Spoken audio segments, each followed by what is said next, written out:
BJP শাসিত রাজ্যগুলিতে বাঙালিদের উপর ক্রমাগত আক্রমণ এবং ইচ্ছাকৃতভাবে বাংলার অবমাননা সহ প্রতিটি পদক্ষেপ প্রতিহত করা হবে। বাংলার মর্যাদা অক্ষুণ্ণ রাখতে এবং জনগণের অধিকার রক্ষার জন্য আজও সাংসদরা সংসদের বাইরে তীব্র প্রতিবাদ করেন।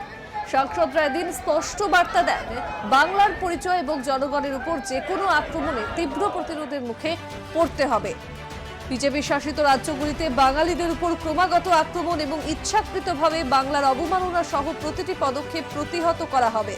বাংলার মর্যাদা অক্ষুণ্ণ রাখতে এবং জনগণের অধিকার রক্ষার জন্য আজও সাংসদরা সংসদের বাইরে তীব্র প্রতিবাদ করেন।